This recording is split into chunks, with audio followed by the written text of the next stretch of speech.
How you going, you big bloody beautiful bastards? Here's me face. This is a spoiler review. I repeat, this is a spoiler-filled review. The spoilers are like landmines. I've planted them everywhere throughout the review, so if you step on one and you're angry about it, it's your own fault. This is a spoiler review. After the devastating events of Avengers Infinity War, the universe is in ruins. With the help of the remaining allies, the Avengers assemble once more in order to undo Thanos' actions and restore order to the universe.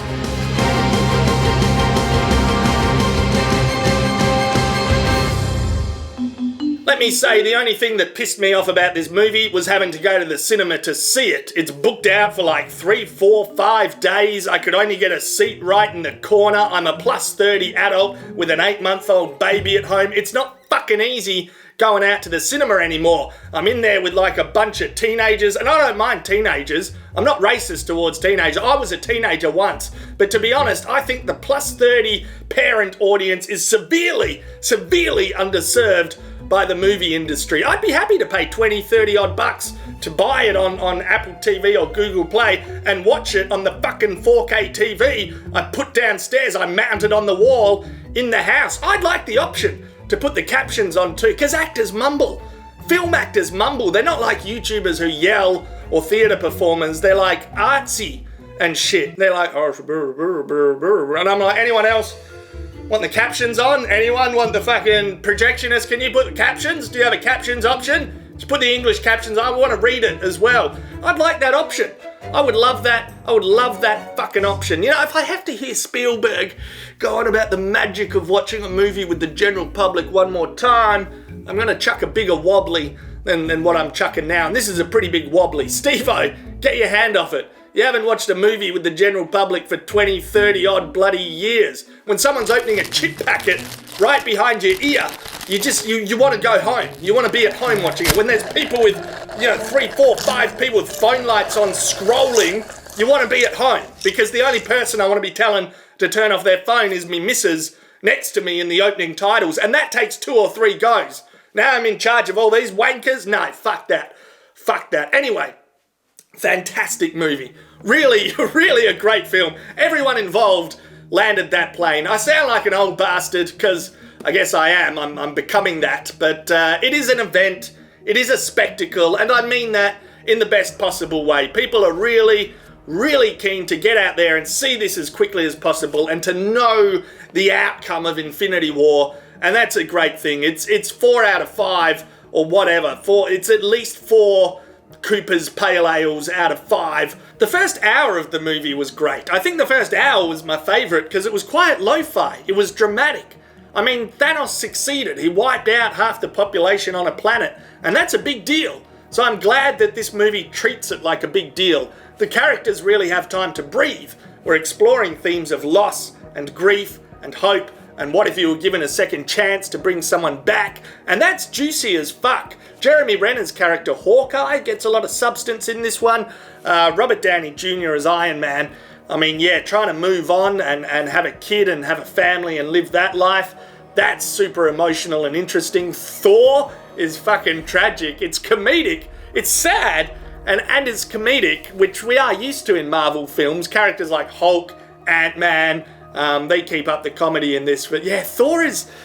Man, he's a broken man. He's a broken god. Look, as he becomes Fat Thor and still fights, he's an inspiration. I think Fat Thor is an inspiration. But you know what I mean? It's quite profound. The bad guy plot was so good.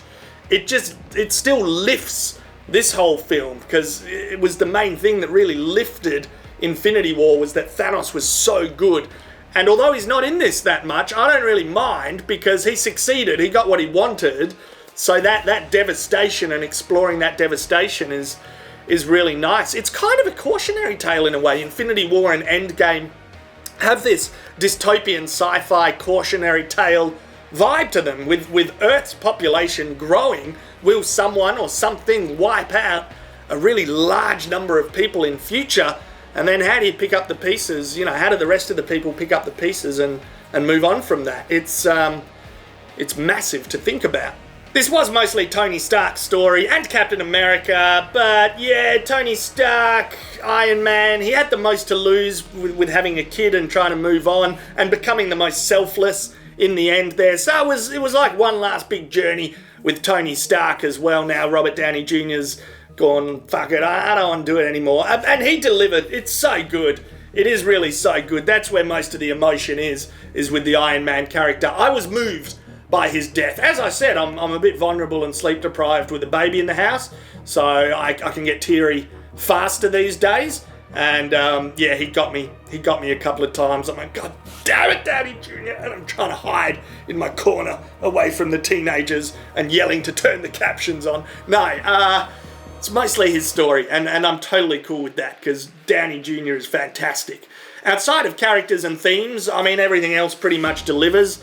Like, you have the big third act battle. It's so epic that you just kind of bounce around quickly between many characters that you don't get to follow anyone through the battle, and I really like that. Like with the Game of Thrones battle scenes and stuff, like Battle of the Bastards, you're following Jon like ping pong around and people getting wiped out by horses and all of this shit, and fucking Loot Train Attack, you're following Bronn for a bit. It's just, this was so big, it's like bit here, bit here, bit here, bit here. It's still cool. I mean, I'm being nitpicky, I suppose, and they do pack it back in. It's mostly Captain America and Thor and Iron Man going at it with Thanos at the end. So they do pack it back in, and Captain Marvel got some good punches in. I don't get angry over Captain Marvel. I didn't mind the film. I thought it was pretty inoffensive. I thought it was quite enjoyable. Yeah, I mean, some people in media outlets want to manufacture or amplify gender politics to create outrage, and I just don't think there's much outrage with Captain Marvel. She didn't get the final blow on Thanos, and that's a good thing because you don't want to undermine the hardship and the journeys of the other characters because she's almost too powerful. It's like she's flawless. It's a bit of a problem that Superman has as well. It's like, all right, well, why doesn't she just do everything? And I suppose the filmmakers and the actors know it too. So they didn't overdo it with Captain Marvel in this film. It was fine. I'm not getting involved in any time travel debates. I'm positive there's ways to poke holes in the time travel physics and all of that shit. I can't do it. I can't. Whatever the screenwriters say the rules are, I'll go with that. I'm not getting involved in any time travel arguments. I'm sure there's issues. There's got to be issues in the plot somewhere. But I was still entertained and I enjoyed it. I can't believe that none of the characters had the foresight to see that Nebula and Thor were potential liabilities to the whole plan. And the plan is they got one shot to succeed. Those are the stakes. They're quite high. And no one's like, maybe we should get Thor in a good place mentally before we take him. And Nebula, it's like, don't you have all this technology? Isn't there a chance Thanos could find out about us? You know, you got Bruce Banner and Tony Stark working on the hardest thing ever with time travel, and there's no foresight that these two characters are liabilities. Maybe I didn't find that so believable, but again, I'm kind of nitpicking. I mean, if the characters were smart and knew everything, we'd have no movie. Yeah, and I want a movie, so that's all good.